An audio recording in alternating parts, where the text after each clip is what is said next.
Wayne Kosior here, joining me part one, Wayne's World here on the Ice ASTV, brought to you by Case Financial Group, Dokes Book Fuels, the Pilot Mound Hockey Academy, and Toby Hockey.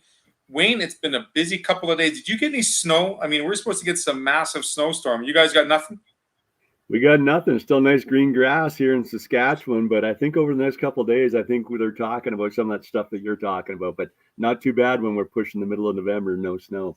I'm okay with that. Now, today's episode is going to look a little different, boys and girls, men and women, children of all ages. We're going to change it up a little bit for you. But first, we got to put our reading glasses on. Wayne's got his on already.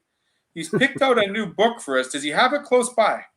Yeah, actually, I do have the copy right here, so we can show it off first. It's Scouting the Intangibles by Ryan Gunther. Hopefully I said his last name right. I know what it's like to say a bad, wrong name, but Ryan's got this book out, and we've talked many times, Wayne, about the intangibles on the ice, off the ice, what a player can do for his image, his identity. But this book really breaks it down into two big categories. And it's the intangibles of either enhancing a player's draft picks or his status, or diminishing his opportunity to be picked in a higher place in a draft order. Now, when we get to that, I mean, talk to me a little bit about why this book was interesting to you, Wayne. Well, I mean, first of all, I'm always looking to learn as much as I can from other people. And, this is a book that just caught my attention. I forget where I seen it, somewhere online. Maybe somebody was mentioning it or something. And, Ryan's got a background. He's got a master's degree in psychology, I believe is one of his degrees. He's got a secondary degree also. So it's somebody that really understands the psychology of athletes and they're playing the sport. And he's also been a longtime scout. So I guess as part of his master's thesis, he wrote this study on kind of, the intangibles in scouting. And so, we've all been as parents at the rink at tryouts, and they kind of say, why did that kid make it not versus this kid? Or in the draft, why did this kid go in the third round versus in the seventh round, and so on and so forth. And I think this is what this book tries to research and understand why that happens and try and explain it. And, even he as the author, I think, will admit that really it's not completely explainable because every individual operates a little bit differently. But, the high level theme, as you kind of started to lead into in the kickoff there, is that in the early rounds, players are typically picked just for their raw skills and ability. That's the main thing people are taking notice and will look at. Now, as hockey advances, I certainly know that they are looking at those kids' characters and stuff like that. And also their intangibles extremely important. But where intangibles really comes into play, according to Ryan, the author, is in the mid to later rounds. So where maybe the skill between the remaining players is not as discernible. You can't see as much difference between two different players. So then you default to the intangibles, who has the best character, the best work ethic, who seems to be the most rounded. And they also talk about, parent behavior as far as, the kids' parents and stuff like that. So that's kind of the understanding or the theory behind the book, I guess. And, I just started reading it last night. I'm a couple chapters in. It's a very, very interesting read. And again, I just love to read books on this type of theory and understand, what other people, how they think. And, it helps me formulate how, I should think, and it allows me to help players. And I think it allows me to be a better scout also. We're certainly seeing more character enhancements, more diminished intangibles being brought to the forefront more than ever when it comes to draft status for a lot of these players now, because a lot of these first round, second round players do have, for lack of a better term, character issues or things that are glanced over. Yet an organization will still pick someone or pick a player because of their talent and their prowess on the ice. And I find interesting on one of the appendices that was given out to me, they mentioned something about the best fit for a current organization's culture. And that best fit and the word current, when you talk about a draft pick, they're not drafting for tomorrow unless you're looking at your first two draft picks in the first two rounds. Last time I checked, there's like 6-7 rounds to a draft in the NHL. If you look at the phase 1 and phase 2, there's close to 20 to 30 draft picks there. So how does a doesn't that sound like an oxymoron, drafting for the current organization versus looking to the future? Well, and I guess when he's saying that, the way I interpret that is it's the current GM and coaches type thing. You have to choose. Obviously, you're looking into the future. These guys are a couple of years away, but you're picking your type of players, right? So, what do you like in a player? Is it all about speed, skills, and abilities? Do you like toughness?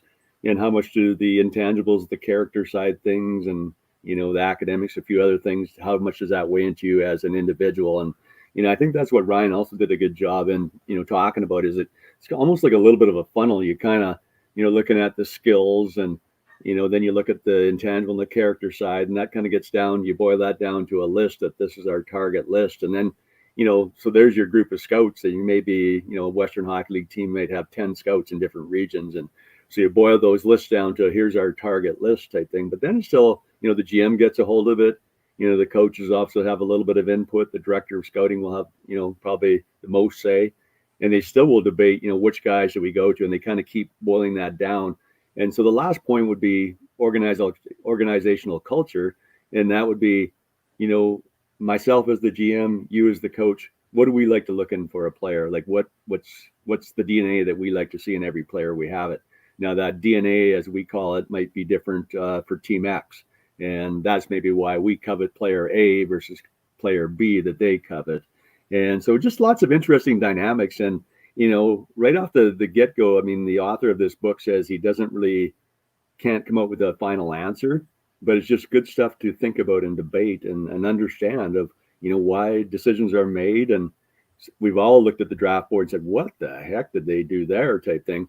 And that's when they're right off the charts. And then the other point that you alluded to is, character issues. And we've seen that in the NHL when Montreal drafted that kid that, was either up for charges or was, had pending charges against him, which is, unbelievable that they would overlook that and just go for skill. Kind of sad in some ways, in my opinion.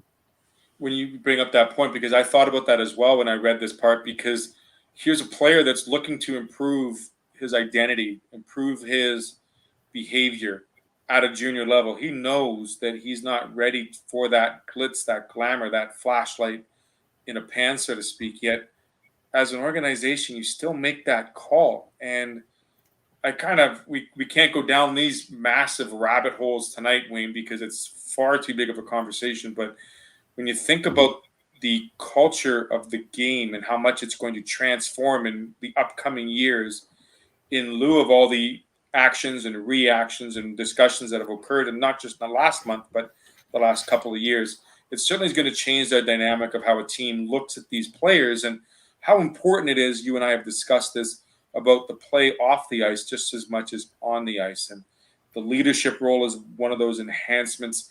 The parents are one of those diminished intangibles. And that's where you look at the development, the behavior of the player and what they're surrounded by. And that plays a large role when it comes to seeing how well that player lives life on their own terms, by themselves. Are they responsible? Are they accountable? Are they going to have the resources and the help available with the organization? Big questions. Right. All great questions. And that's, some of the stuff that teams more and more each year are beginning to vet, those types of things as far as those intangibles. And, I think it's extremely important. And, like I say, especially for the top few rounds, as you mentioned, as you get later in the draft, so say the WHL, when you're getting to the 10th round, a lot of those are just a little bit of a roll of the dice. But the better job you can do to, first of all, identify the players with the appropriate skills, but then also the appropriate intangibles to match your organizational culture, the better odds you are going to have that player is going to pan out. And I've always said from day one that those picks from round 5 on are every bit as important as the early ones, because there's always some sleepers that come out in those late rounds. No doubt. Are you ready for our next segment, Wayne? Because it's got Wayne's hot takes. We're going to change it up a little bit. I got to put Wayne on the spot, and I'm going to question this guy. I've been too nice to him, I've been told. My producer says, okay, you got to put Wayne on the seat a little bit. Give him some hot takes. So these are 3 comments or 3 topics we've discussed in and out, but also that are current in the world today in junior and collegiate hockey. So, Wayne, without further delay, are you ready? Sure, let's just give this a roll. Okay, 90 seconds on the clock. Here we go. First one, does the CJHL rankings that just came out this past week mean anything when the BCHL isn't even included? Okay, so here's my first take on the rankings, the national rankings. Whether it be at the WHL or at the CHL or more so the CJHL, is that really, they're not scientific. And I know it's an independent scouting source of some sort. They don't identify who does it, but somebody's looking at the various teams and leagues and trying to rank them. And it's obviously a glaring omission now that the BCHL isn't a part of the CJHL. So there's obviously some of the top teams in Canada will exist in that league, but for purposes of this discussion, they're not part of the CJHL, so they're not considered in the rankings. So that all said, I mean, typically I think these guys will look at the various leagues, who's the top teams in the league, and try and compare across leagues, because they don't play each other. Would this team beat that team? And I don't know what all the methodology they use. And I know there's always lots of debate. Twitter fights on people saying that this team shouldn't be there and that one should be there. But I think that's what it's all about. It's something really to have a little bit of fun with, generate some interest from the fans and stuff like that. Is it scientific or accurate? No, but I think it's fun for us to debate, Wayne. I mean, you look at the teams that are on that list. The AJ's there, so the Brooks Bandits, the Winnipeg Blues are 18th. The Red Lake Miners of the SI are somewhere in the top, 10. And you see three teams from the NO. I'm like, when did the NO get three positive teams in the top 20? And I know. Put the BCHL on there. You don't even put the BCHL. So there you have it. Timer one's done. We've got to get on to number 2 here. Are you ready? This one's a little bit more tricky. So we got to go to it here. If you're going to read it out to me, can a player's selfishness actually benefit his personal rankings amongst scouts? Again, another great question. And, my short answer to that would be that in the short term, that it maybe is possible, because early in the season, a lot of rankings and stats, because there hasn't been a lot of viewings, will be based on just stats that they see online. So if a player is maybe getting lots of goals or lots of assists, I mean, oh, great, must be a great player. Later in the year, they're going to look at more stuff, more of the intangibles, more of the analytics, actually watch the player, assessors play and see, is he getting those points because he's hoarding the puck type thing? Maybe not making the passes when he should be. Is he showing bad body language on the ice type thing? It's all about him. One of his teammates makes a bad play or takes a bad penalty, he slams his stick on the board and stuff like that. All those things that will dictate where that player ends up in the final rankings and stuff like that. And so, I don't think that being a selfish player is ever a good thing. It may benefit you short in the near term and then early in the season, but long term, you'll be exposed. And that's not going to be a good intangible to have on your resume. From an analytics perspective, you hit the nail on the head. It is about goals, assists, points, time on ice, PIMs, penalty killing, save percentage, you name it. I mean, when you look at a stat line on the back of a hockey card, if those stats are on the up and up, your chances are your card is going to be worth more. But like you said, that long run, you get a player 8-9 years down the road, their true colors are going to show. And maybe that's not what the organization wants. So we'll leave it at that. Absolutely. Okay. Great. Good timing. Okay, we finished number 2. Let's get on to number 3. Now, this one's a little bit more interesting because I'm going to take a side and Wayne's not. So let's just leave it at that. We talked about this last week. We talk about it almost every time. Which route is better for you, the NCAA or the WHL? Okay, and I'll throw in my take. And, from my perspective, there's no one right answer for any one individual. It really is dependent on that individual. As far as, number one, his academics. Is he good enough to get into an NCAA college program at whatever level? Number two, kind of what's his development like? Is he a late bloomer, early developer? Those will kind of dictate maybe where you go. It may come down to, if you're an early bloomer, you get drafted to the WHL. Can you make that team by the time that you're 16 or 17? If not, then you might want to look at the longer runway and try and get a college scholarship and remain in junior A. So long story short, I'm going to say that, it takes a lot of deep analysis. No one right answer for any one individual. Both have a lot of great positives, maybe a few little negatives on each side too, but both great options for great young hockey players. Well, I will say you played the jury properly there, Wayne. I think you've decided to put a 6 on a 6 there. as much as I want to agree with you, I'm always a proponent of the student athlete. And I will say that because the student athlete will prepare you for the future more than anything. Now, I say that with a caveat because I'm not saying the Western Hockey League doesn't give you that opportunity for academic success should your career go down the kibosh lane. But when you think about the student, and you look at the past drafts, we're seeing more players come from the USHL and the NCAA, and they're doing so with the opportunity and the ability to say, hey, you know what? I can manage academics, athletics, and my name is Owen Power, and I got drafted number 1 overall. Or I look at myself and I say, you know what? I just finished a championship run with Chicago Steel, and I'm going to Harvard to finish my academic career. Jennifer Botterill did the same thing from the women's side. I mean, not to say that her brother Jason did the same thing too.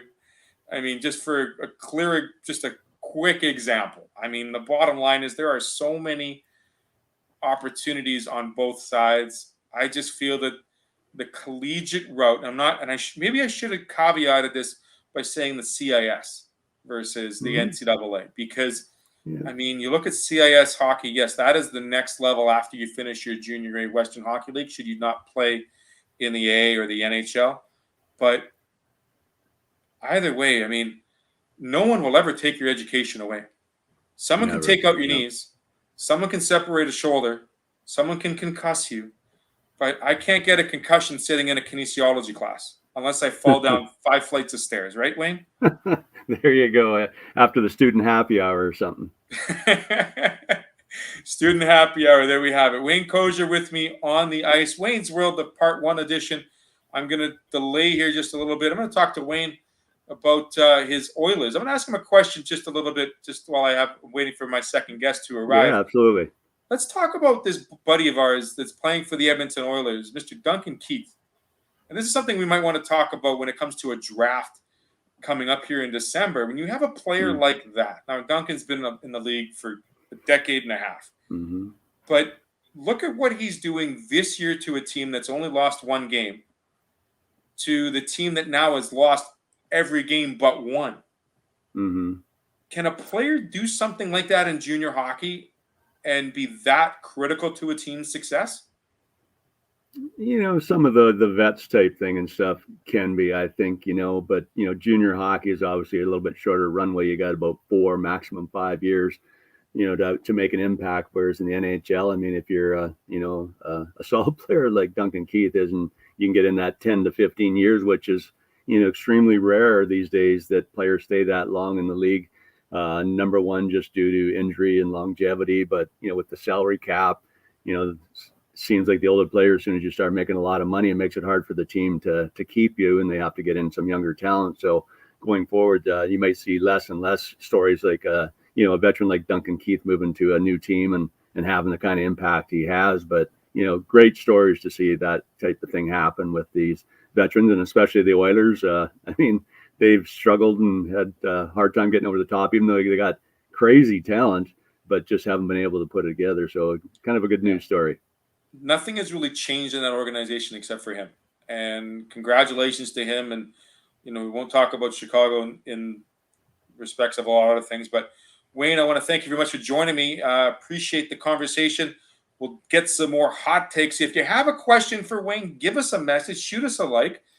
We'd love to answer that question for you because, quite frankly, Wayne is like this massive wealth of intelligence when it comes to junior hockey in North America. So let's see if we can trump him or trouble him a little bit. What do you think? I think we should. Wayne Kosior here. Wayne's World. We'll be right back with Brad Platt, U18 co-coach of the Pilot Mountain Hockey Academy female squad. We'll talk about their big weekend coming up, heading out west to Edge School in Calgary. Thanks for joining us. We'll be right back here on the ice. Welcome to Pilot Mountain Hockey Academy, your world-class academic and hockey training facility created to maximize each student's athletic and academic potential. Blackjack Stewart Arena, home of the Buffalo, is inside the 46,000 square foot complex, as well as a curling rink and other facilities. The students have a unique combination of successful, well-rounded education at Pilot Mountain Collegiate Institute and the professional hockey training in an encouraging community.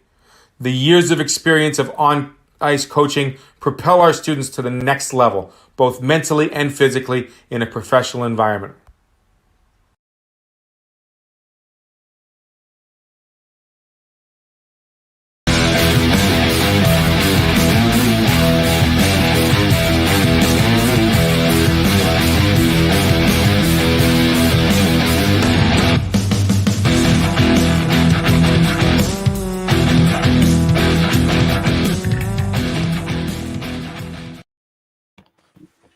Brad Platt, co-coach U18 female hockey, Pilot Mountain. Brad, thanks for remembering me. How you doing?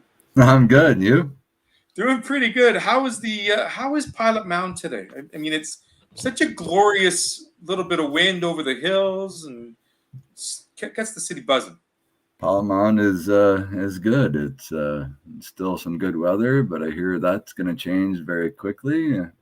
And fortunately, it's going to hit here when we want to drive to Calgary for our first showcase, by the sounds of it.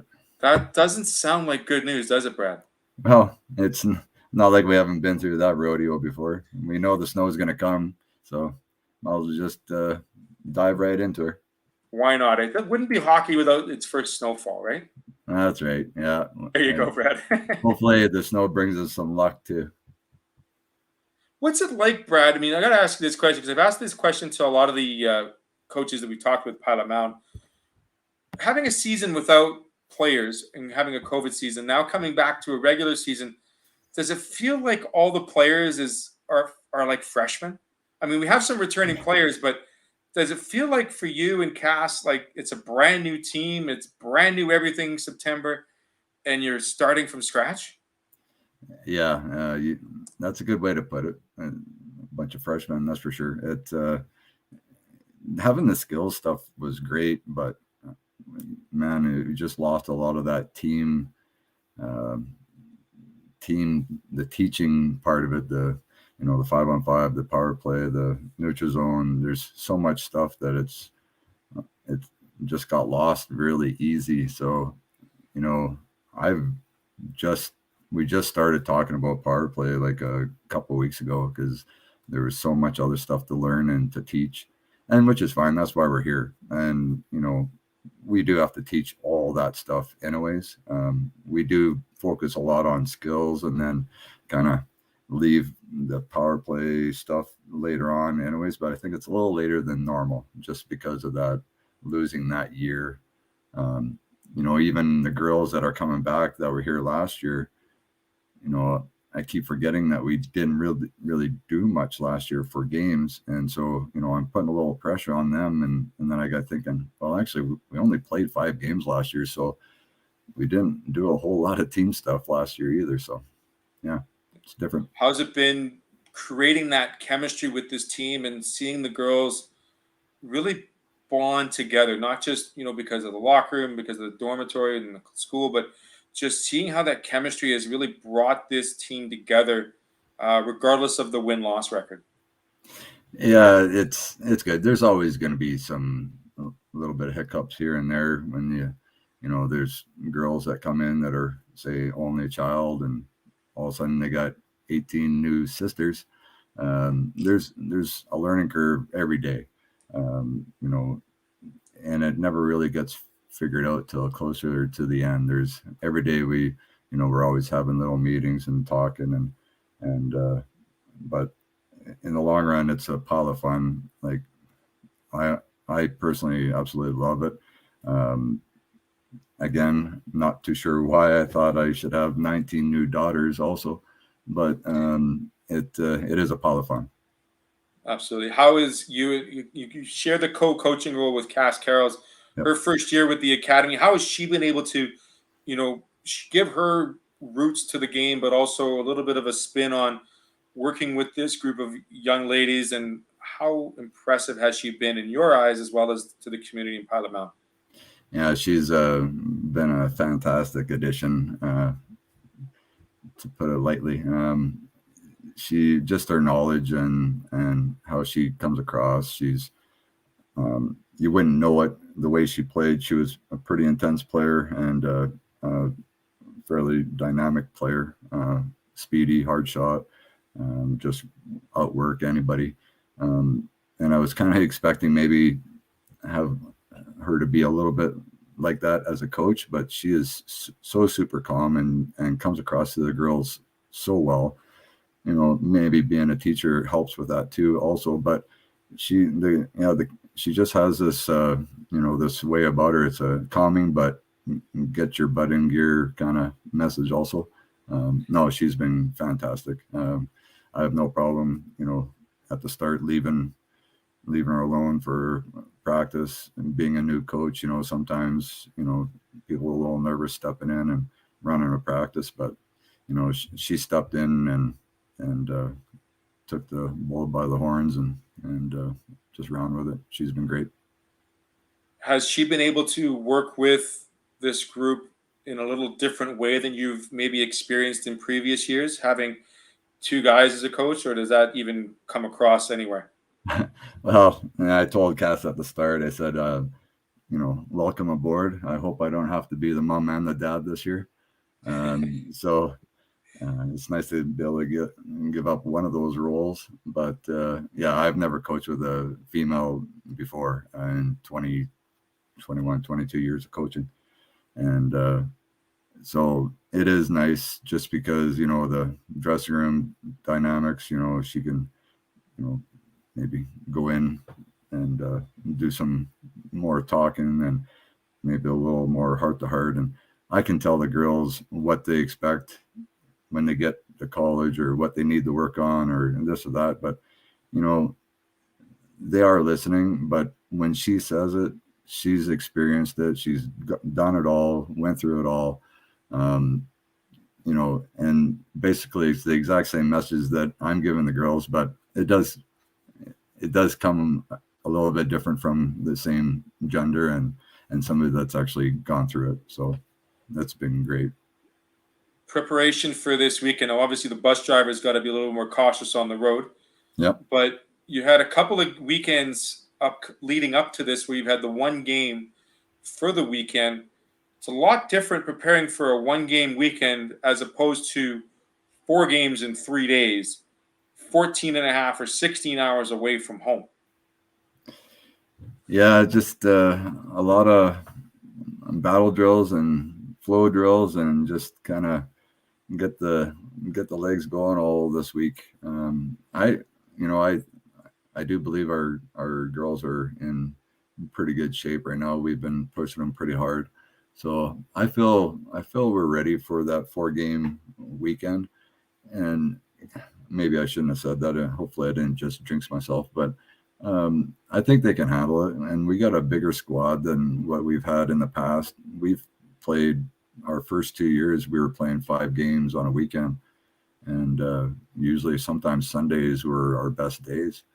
So, I don't know what to really expect. This is our first real challenge at it. We've played 3 games on a weekend and at the start of the year, but maybe not quite as in shape as we are now. So I don't know. I'm really looking forward to getting on the road and playing some new teams and hopefully have some fun and just compete. That's really all we expect.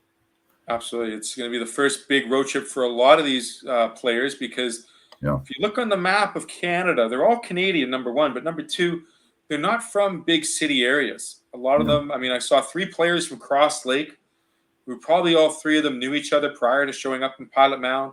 A couple players are from Alberta. Maybe they'll see some fans in the stands they know, but what do you look forward to in these types of showcase weekends where it involves a bus trip, it involves a little bit of schoolwork, but also that opportunity for the players to kind of just focus on playing a little bit of hockey that they love to do? Right now the girls have a little bit of sad faces on right now just because we haven't been that successful yet. In my eyes, I think we're doing just fine for the start of the year and for a whole bunch of girls that have never played together before. What I looking forward to is the bonding, the team building. In the past, we've done already 2 or 3 road trips like this. This is our first road trip, and what are we 2 months in, 2 months plus, and we all that team building stuff and the bonding and just go and have fun. And like right now it's kind of the same old thing. There's not a whole pile of extra stuff you can do in Pilot Mound, so the hockey part of it is great, but to be able to go out for supper and just let your hair down a little bit and just have fun and play the game. And we gotta start having fun again. These girls got to realize that it's not just about winning. Sure, winning, it's fun to win, but we're teaching these kids, and I see improvement with these kids all day, every day. I just hope they get rewarded for it this weekend. Hopefully the rewards come. Any plan of you singing on the bus this weekend, Brad? Oh no, I made the game up. I'm not singing.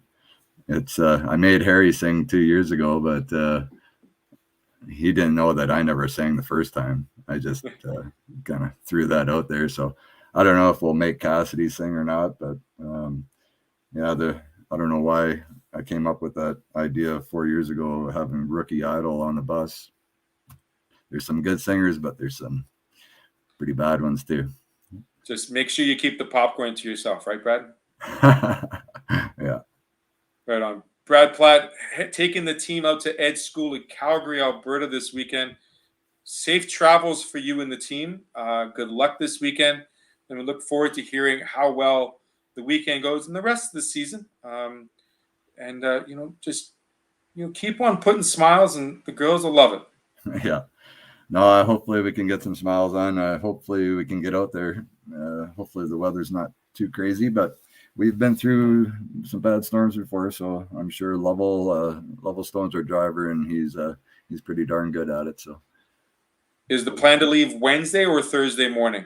Thursday morning, but you never know. Kind of had that thought in my head. Maybe we should take off Wednesday night, but I don't know. We'll see what happens. Regardless, we know you're in good hands in the bus. Take care. Have a great weekend in Calgary. Look forward to some stories, and maybe a new rookie idol will be crowned this weekend, Remembrance Day weekend. Maybe I'll surprise you and I'll surprise the girls with a song of my own. Maybe do some Elvira. My voice doesn't work with all songs, but Elvira is one of them that I could do. I could see you doing a little Johnny Cash. That's kind of what I'm thinking. A little Walk the Line, little something like that. Well, you never know. There we go. Brad Platt with a couple of song suggestions. Thanks for joining us here on the ice. Brought to you by Dokes Book Fields, Case Financial Group, Toby Hockey, and of course, Pilot Mountain Hockey Academy. They are on the road this weekend. We look forward to hearing how they do in the upcoming episodes. Thanks for watching. Take care. And lest we forget, please celebrate Remembrance Day responsibly. And remember the fallen soldiers for the things that we get to do and get to enjoy every day. Take care, everybody. Bringing more goodness to the greatest. Bye-bye for now.